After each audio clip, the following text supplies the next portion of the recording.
نہ ہی یہ غصے کا مرکز ہوتے ہیں۔ غصے میں زیادہ سے زیادہ وہ مجھے مار سکتے تھے، بہت کچھ کہہ سکتے تھے، لیکن شک کا بال جس آئینے میں پڑ جائے وہ دوبارہ صاف نہیں ہو سکتا۔ مجھے جاہل لڑکیوں کی طرح دلاوے مت دیں، میں نظریں بھی پہچانتی ہوں اور زبان کے زخم بھی۔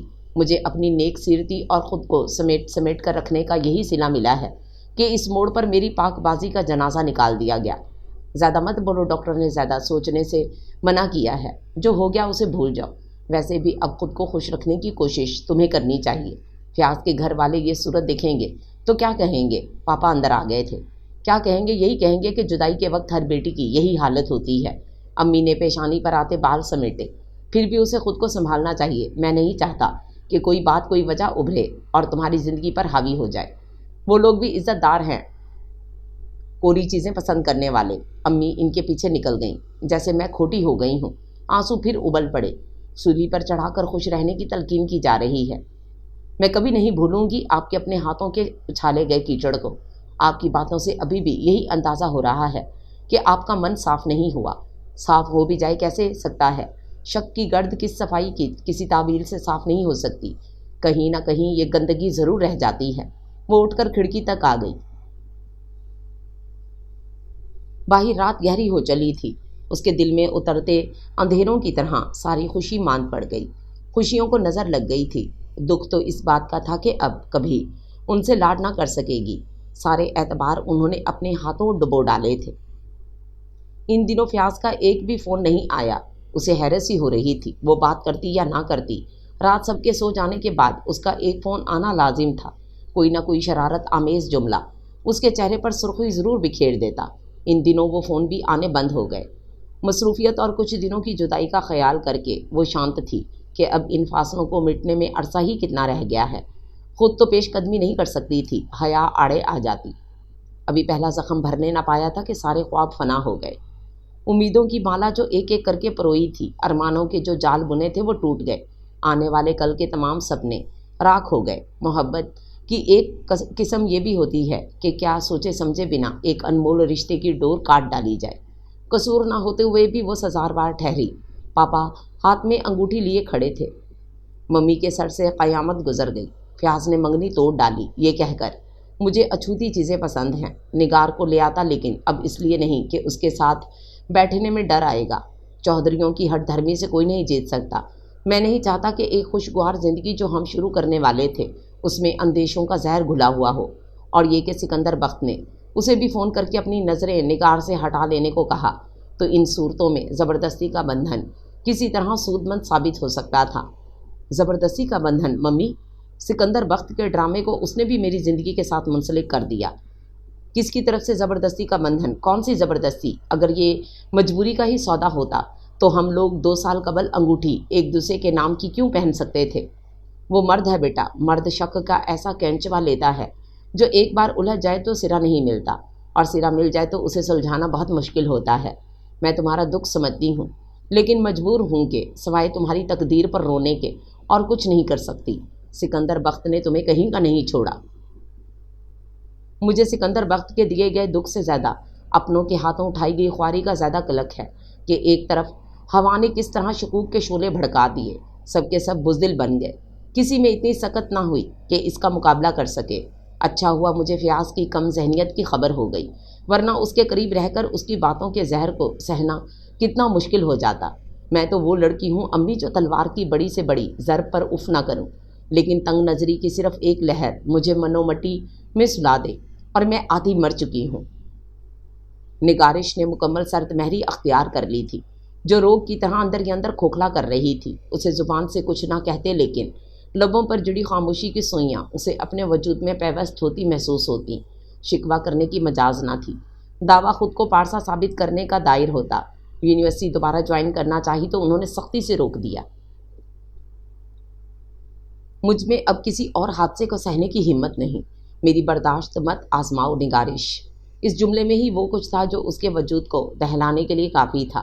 کچھ نہ کہہ سکی۔ اب تو ویسے بھی وہ اتنی تبدیل ہو گئی تھی کہ کوئی دیکھتا تو گمان گزرتا یہ وہ نگار نہیں جو معصوم اور سچی لڑکی تھی، جس کے اندر کا بچپنا کہہ کے بکھیرتا تھا۔ اب تو شکل پر شکست خوردگی بکھری تھی، زندگی کی ناؤ کو یوں سنبھالے نظر آتی کہ اس سے بڑا ذمہ دار کوئی نہیں۔ سکندر بخت، تم نے واقعی مجھے کہیں کا نہیں چھوڑا۔ میرے ارمانوں کی بستی میں آگ لگا دینے والے ہاتھ تمہارے ہیں۔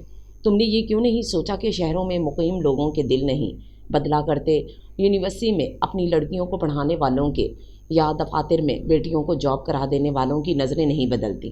جس خمیر سے پیدا ہوتا ہے اسی میں جا ملتا ہے۔ یہاں بھی گاؤں کی طرح آقا بیٹھے ہیں جو پل بھر میں لوگوں کی زندگیاں بدل دینے والے ہاتھوں کے مالک ہیں۔ وہ وڈیرے وہاں ہی نہیں یہاں بھی ہیں، ذہن دل پر حکمرانی کرنے والے وہ وڈیرے۔ انہی دنوں جب وہ اپنی زندگی میں در آنے والے ایک ایک لمحے سے بھی ڈرتی تھی کہ ممی پاپا کو سر جوڑے مذاکرات کرتے دیکھا۔ گھر میں مہمانوں کی آمد و رفت بڑھ گئی۔ اس نے تو کمرے سے نکلنا ہی چھوڑ دیا تھا کہ پاپا کی صورت دیکھتے ہی سارے زخموں کے بخیے ادھڑنے لگتے۔ امی کی اتری صورت دل پر بوم سا گرا دیتی۔ اور پھر ایک روز امی آ ہی گئیں کمرے میں۔ وہ بیٹھی رہ گئیں۔ ہم نے تمہارا رشتہ طے کر دیا ہے۔ یہ مت پوچھنا کس سے، کیونکہ تمہارے پاپا کی اجازت نہیں۔ ان کے خیال میں تم پھر کوئی تماشا نہ کھڑا کر دو۔ ہاں، پہلے بھی تو تماشا کھڑا ہوا تھا میرے ہاتھوں۔ اف، جگہ جگہ درد کی سلیب کیوں گڑی نظر آتی ہے۔ شدت کرب سے آنکھیں موند لیں۔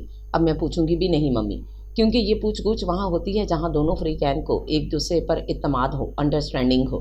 اب تو ایسا کوئی معاملہ ہی نہیں۔ بہت سوچا سمجھا رشتہ ہے، ہر طرح کے ڈر اور خوف سے بھاگ زندگی گزارو گی۔ اگلے جمعہ کو نکاح اور رخصتی ہے۔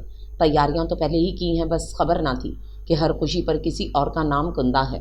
بہرحال جو کچھ بھی ہو، پاپا کی عزت رکھنا۔ پہلے ہی پہ در پہ حادثات نے انہیں توڑ ڈالا ہے، اور میں تو جیسے خوشی کے شادیانے بجا رہی ہوں، کہہ کے لگا رہی ہوں اپنی زندگی کی بساط الٹ جانے پر۔ مجھے تو کچھ ہوا ہی نہیں، ٹوٹنے والوں کے ہاتھ تو خود لہو آمیز ہیں۔ میرا دل توڑنے پر آنسو قطرہ قطرہ تکیے میں جذب ہوتے رہے۔ شادی اگر خوشی کا نام ہے تو مجھے خوشی کیوں نہیں محسوس ہو رہی؟ کیا اسی قسم کی خوشی کے لیے میں نے تیاریاں کی تھیں؟ لمحے جانگسل ہو گئے تھے، ایک ایک سانس سے اعتبار اٹھ کر رہ گیا تھا۔ پاپا شکست خوردہ چہرے کے ساتھ مسکراتے نظر آئے۔ فیاض کا نام زندگی کی لکیروں سے کھرچنا چاہا، لیکن ناکامی ہاتھ آئی تھی۔ سچی محبت تو ویسے بھی لہو رلاتی ہے، سو وہ بھی اشک اکٹھے کر رہی تھی اپنی ناکامی پہ۔ جمعے کی صبح سے مہمانوں کی آمد و رفت شروع ہو گئی تھی۔ وہ اپنے آپ کو بھول گئی تھی، تقدیر کا ایک نیا رنگ دیکھ رہی تھی۔ درد کے باب اچانک کھل گئے تھے۔ بیش قیمت سرخ جوڑا تمام ارمانوں کو آگ لگا گیا۔ مشہور بیوٹیشن اسے آ کر سنوار رہی تھی۔ سنو، ڈر نے مل کر اسے ایک نیا روپ دے دیا تھا، زیورات سا لاد دیا گیا تھا۔ ممی نے کئی بار بلائیں لیں، لیکن اب کوئی جذبہ اس کے دل میں جوت نہ جگا پایا، اور نکاح کے وقت اور سماعت کے پرخچے اڑا دیے۔ ہوش و حواس میں نہ رہتے ہوئے بھی اس نام نے اسے حواس کی نگری میں لا کھڑا کیا۔ پھٹی پھٹی نظروں سے سامنے کھڑی ممی کو دیکھا۔ ان کی نظروں میں التجا، خاموش تنبیہ، سبھی کچھ پوشیدہ تھا۔ سکندر بخت کا نام سولی بن کر اس کی زندگی میں لٹک رہا تھا، اور اب یہ اس کے اختیار میں تھا کہ وہ اپنی گردن اس میں ڈالے یا نہیں۔ پاپا کے ڈر سے زیادہ اب اسے اپنی زندگی کی پرواہ تھی۔ اگر اس وقت وہ انکار کر دیتی تو امید نہ تھی کہ کوئی اور سکندر بخت اسے بہانے آتا۔ غیروں کے جہنم میں رہنا منظور تھا، اپنوں کے درمیان سے۔ ویسے بھی اتنی ایمرجنسی کی شادی نے سب کی سماعت میں خطرے کی گھنٹیاں بجا دی تھیں۔ مہمانوں کی موجودگی نے احساسات پر برف جما دی۔ پھر 3 بولوں کے ساتھ ہی فضا فائرنگ سے گونج اٹھی۔ مبارک سلامت کا شور مچ گیا۔ ممی نے اسے ساتھ لگا لیا، لیکن کوئی آنسو نہیں تھا وہاں۔ آنسو نے بھی سمجھوتا کر لیا تھا حالات سے۔ سکندر بخت فتح کے نشے میں چور اس کے پہلو میں بیٹھا تھا۔ میں سکندر بخت ہوں۔ تقدیر میرے نام کے ساتھ بے وفائی کرنا بھی چاہے تو میں تقدیر کا رخ اپنے ہاتھوں سے بدل ڈالتا ہوں۔ نفرت کی لہر ابھری۔ اسے سجی سجائی کار میں بٹھانے سے پہلے پاپا نے سینے سے لگانا چاہا تو زبردستی علیحدہ ہو گئی۔ وہ لب بھینچتے دیکھتے رہ گئے۔ اس کی نظروں میں بہت کچھ تھا۔ گاڑی روانہ ہو گئی۔ حویلی کے باہر سکندر بخت کی بزرگ خواتین نے فوراً 2 کالے بکرے منگوا کر ذبح کروائے۔ اسے اپنا لہو بہتا محسوس ہوا۔ برف کی سیلوں پر چلتی اسے مہکتے دہکتے خوشبو سے سجے کمرے میں پہنچا دیا گیا۔ تعریف و توصیف کی نظریں اس پر اٹھ رہی تھیں۔ کتنوں کی زبان سے اس نے سنا تھا سکندر بخت واقعی قسمت کا دھنی ہے۔ بہتوں نے چاند سورج کی جوڑی کو شبیہ دی انہیں۔ کیا خبر یہ چاند سورج کا ملاپ ہو تو کس طرح لبوں پر تلخی کھلنے لگی۔ رات گئے بیٹھک میں شور شرابے کی محفل جمی رہی۔ وہ گاؤ تکیے کے سہارے نیم دراز ہو گئی۔ کچھ ہی دیر بعد سکندر بخت اس کے روبرو تھا۔ لبوں پر تبسم رقصاں تھا۔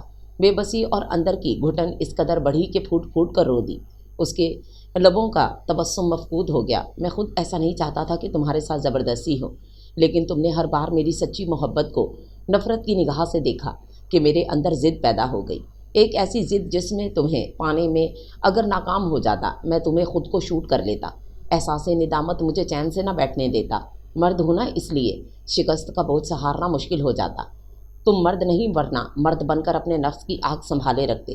تم تو وڈیرے ہو نا، یہ کہو کہ میں نہ ملتی تو اپنے باپ میں تم سر اٹھا نہ سکتے، جن کے سامنے تم نے مجھے جیت لانے کے وعدے کیے ہوں گے وہ پھٹ پڑی۔ تم زمین کا کوئی ٹکڑا نہیں جانے بخت کہ تمہیں نہ فتح کر پاتا تو ندامت کا شکار ہوتا۔ میری محبت ہی تم، اور آج تو عشق کی سرحدوں پر کھڑی ہو۔ لہجے سے ہلکی سی آنچ آنے لگی۔ کاش میں زمین کا ہی کوئی ٹکڑا ہوتی سکندر بخت، کم از کم میرے احساسات اور جذبات تو مجھے زندہ درگور نہ کرتے۔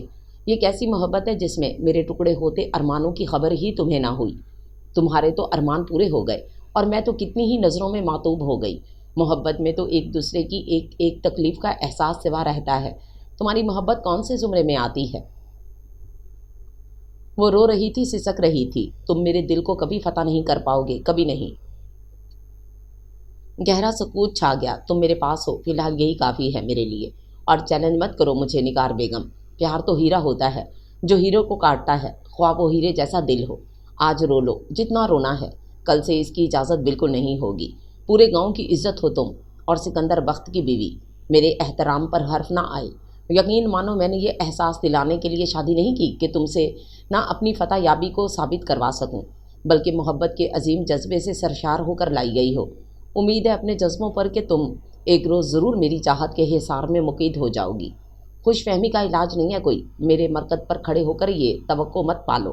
اور روٹ کھڑی ہوئی سکندر بخت اس کا حسین وجود دیکھنے لگا۔ روتی روتی محترم آنکھیں احساس ندامت میں مبتلا کر گئیں۔ زندگی میں شاید پہلی بار کسی غلطی کا شدت سے احساس ہوا تھا۔ متواتر نگاہیں اتار رہی تھیں، آئینے پر ایک اچٹتی نگاہ ڈالی، پھر کمرے سے باہر نکلتا چلا گیا۔ اس نے سکون کا سانس لے کر برستی جلتی آنکھوں پر ہاتھ رکھ لیے۔ کاش میں اس جگہ نہ آئی ہوتی تو آج یہ سانحہ زندگی میں نہ پیش آیا ہوتا۔ اگر تقدیر لکھی لکھائی ملتی ہے تو سکندر بخت اس کا رخ پھیرنے پہ کس طرح قادر ہو جاتا ہے۔ کیا پیاس کو میرا دلہن والا روپ للچاتا نہیں ہوگا؟ اپنا آپ آئینے میں دیکھ کر وہ تو زاروں زار روئی تھی۔ کیا اسی واسطے سجائے تھے یہ خواب؟ جانے کب روتے روتے نیند نے آ لیا۔ صبح کافی دیر بعد آنکھ کھلی تو دیکھا سکندر بخت صوفے پر سو رہا تھا۔ اشکوں میں راکھ بھری تھی، تنا تنا سا وجود، تیکھے نقوش من کو جلانے لگے۔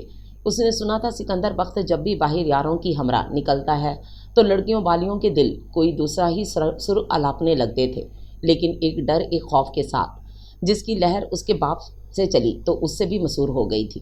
فاتح کے چہرے ایسے ہی ہوتے ہیں، اور مفتوح کے میرے جیسے۔ اندر الاؤ جلنے لگا، اٹھ کر بیٹھ گئی۔ دوپٹہ ٹھیک کرنے لگی تھی کہ دوپٹے میں لگے گھنگرو بول اٹھے۔ اس نے سختی سے پلو بھینچ لیا، لیکن سکندر بخت کی چوکس حس بیدار ہو گئی۔ ذرا سی گردن گھمائی، لب مسکرا دیے، ایک ٹک دیکھے گیا۔ اس کی مسکراہٹ اس کے اندر آگ لگا دیتی تھی۔ بیزاری کے شعلے پھینکتی واش روم میں چلی گئی۔ جلتی آنکھوں پر ٹھنڈا پانی ڈالتی رہی۔ باہر نکل کر کسی کا سامنا کرنے کو تو دل ہی نہیں چاہ رہا تھا۔ کافی دیر بعد باہر آئی تو وہ پاؤں پر پاؤں دھرے بیٹھا نظر آیا۔ اسے گھٹن ہونے لگی۔ کھڑکی کا پردہ ہلکا سا سرکا کر باہر کے دل فریب منظر پر نگاہ جما دی۔ وہ قریب گیا۔ آج سے پہلے سکندر بخت کو کوئی صبح اتنی اجلی، اتنی پاکیزہ نظر نہیں آئی۔ گھمبیر سرگوشی کانوں کے پاس ابھری، اور آج سے پہلے کوئی صبح اتنی تلخ نگارش فاطمہ کو نہیں محسوس ہوئی۔ لبوں سے زہر نکلا۔ گمشدہ راہوں پر بھٹکنے کی اجازت تمہیں نہیں نگارش۔ شوہر کی موجودگی میں عورت غیر مرد کا تذکرہ کرتی اچھی محسوس نہیں ہوتی، اس بات کا خیال رکھا کرو۔ وہ جھٹکے سے مڑی اور اسے گھورنے لگی۔ یہ تو میں نے تمہیں رات کو ہی باور کرا دیا تھا کہ میرے وجود تک رسائی ممکن ہے، اس سے آگے ایک قدم بھی نہیں۔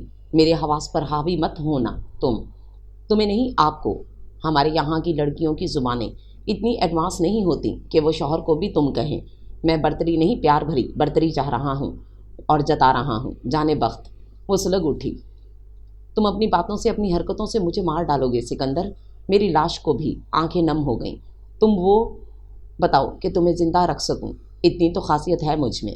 زہر کا ایک پیالہ میرے ہونٹوں سے لگا دو، میں بہت شکر گزار رہوں گی تمہاری۔ آنکھوں سے آنسو پھسل پڑے۔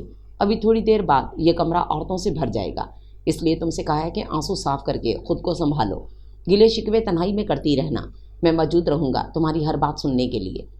اس نے آنکھوں میں جھانکنے کی کوشش کی لیکن وہاں ویرانہ سا نظر آیا جس پر بادل شاید مدتوں سے گھرے ہوئے تھے۔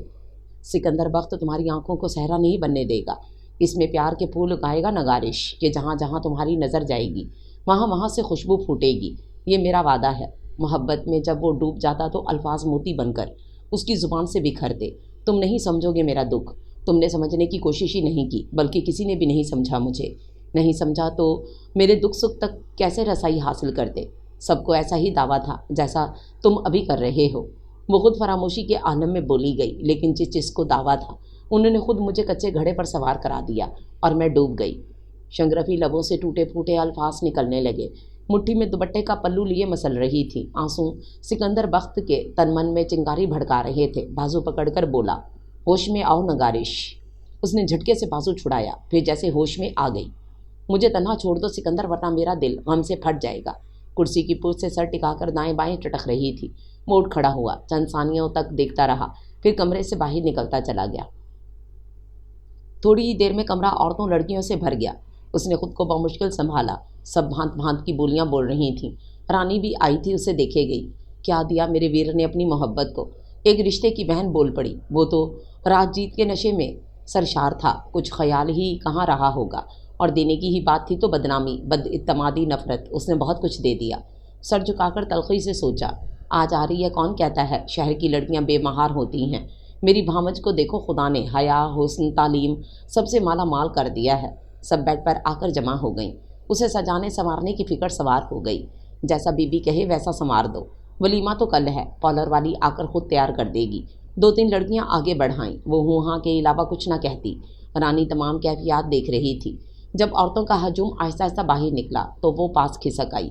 میں بی بی کی جاننے والی ہوں، باقی میں کر لوں گی، تم لوگ فی الحال جاؤ۔ رانی کی بات پر انہوں نے بڑے عجیب نظروں سے دیکھا، جیسے اپنی توہین محسوس ہوئی ہو، پھر نکل گئی۔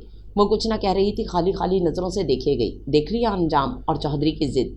میری تو بس یہی دعا ہے چودھری آپ کو پہلا اور آخری ہی ثابت کرے، اپنے باپ کے نقش قدم پر نہ چلے، تمہارے ساتھ مخلص ہو جائے۔ درد کی ہوا تو ویسے ہی چل رہی تھی۔ کل شادی پر ادا محب بھی آئے تھے، وہ بھی بڑا گمسم ہے، جاننے والوں نے جان ہی لیا، زبردستی کا سودا ہے یہ۔ پر کیا کریں، چولہا چڑھا کر تعریف کرنی پڑتی ہے۔ کوئی گواہ نہ ہو تو میں آپ کی زندگی کی ایک ایک بات سے واقف ہو گئی ہوں کہ کس طرح آپ کے منگیتر نے آپ کو چھوڑا۔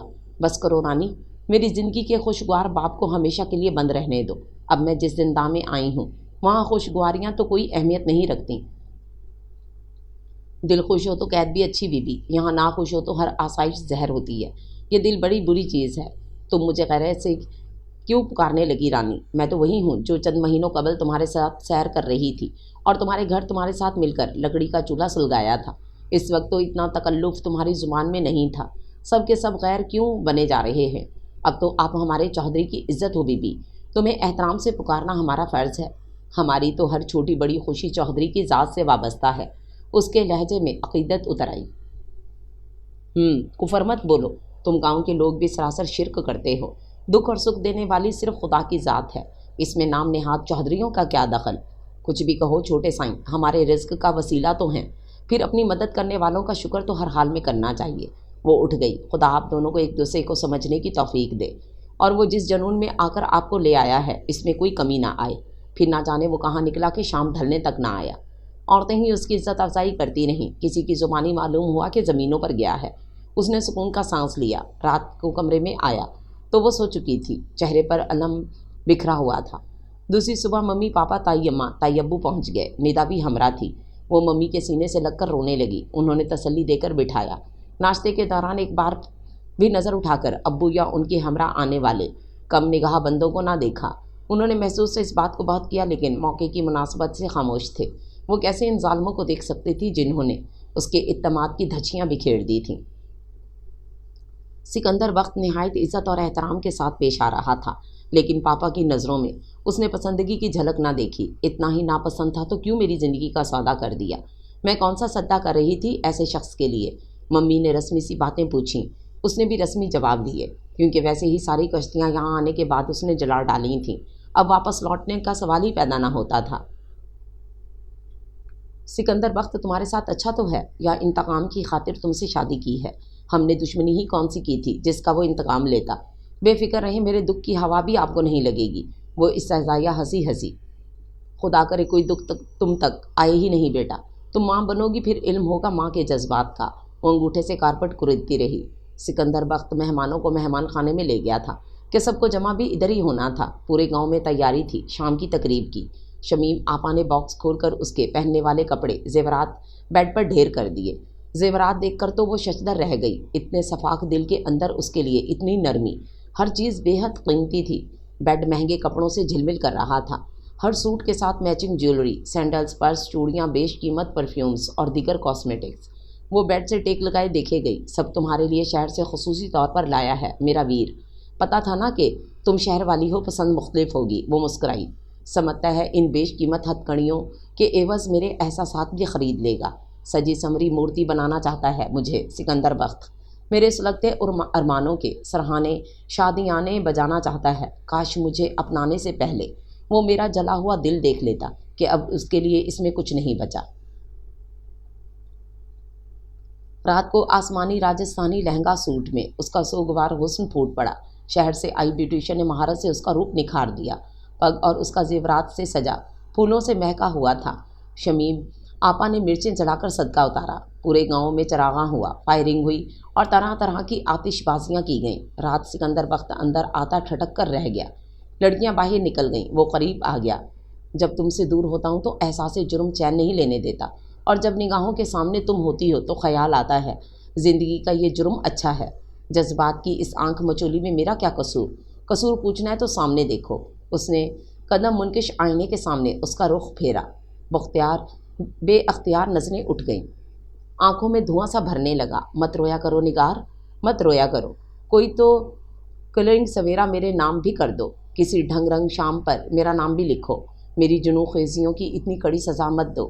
زباں سے الفاظ نہیں، بےتابی ادا ہو رہی تھی۔ آپ کے خیال میں میں اپنی عزت نفس کی لاش کے سرہانے آپ کی حرکت کو خراج عقیدت پیش کروں گی، داد و تحسین کے ڈونگرے برساؤں۔ آپ اگر ایسی محبت کے جال میں گم ہونا چاہتے ہیں تو ٹھیک ہے، اپنے نام تو کروا ہی لیا ہے، اب کھلونا جان کر پیش آئیں۔ دبی دبی آواز پر شعلے برساتی نگاہوں سے دیکھا۔ چودھریانہ کا جالی تنتنا اود کر آیا۔ چند دمے بیشتر جو نرمی اور چاہت چھلک رہی تھی سب ہوا ہو گئی۔ وہ کچھ سہم گئی، جبکہ وہ تیر کی طرح نکل گیا۔ وہ صوفے پر ڈھہ سی گئی۔ یا خدا مجھے حوصلہ عطا کر۔ دعوت بڑے پیمانے پر تھی، واپس آ کر وہ اپنی ڈگر پر آ چکا تھا اسے زیر کرنے کے لیے۔ پھر اس نے اسے جلانے چڑھانے کا ہر حربہ سیکھ لیا۔ وہ کام کرنا شروع کر دیا جو چودھریوں کی عورتوں نے کبھی نہیں کیا۔ سکندر بخت کے پیسوں کو دونوں ہاتھوں سے لوٹانا شروع کر دیا۔ کسی ضرورت مند کو پیسے درکار ہوتے تو دگنی رقم ہاتھ پر رکھ دیتی۔ اس کی شاپ آ کر عورتوں سے کمرہ بھرا رہنے لگا۔ سب خوش تھیں کہ اچھی بیوقوف ہاتھ لگی ہے۔ سکندر بخت کچھ نہ کہتا، بس دیکھ کر رہ جاتا۔ صرف گاڑی نکالنے پر ٹوکا تھا، دیکھو اول تو چودھریوں کی عورتیں اس قسم کے کام نہیں کرتی، دوئم میں اس گاؤں کا رئیس ہوں۔ ہزاروں سجن ہوتے ہیں تو سینکڑوں دشمن بھی، کہیں کسی روز تمہیں نقصان نہ پہنچا دیں۔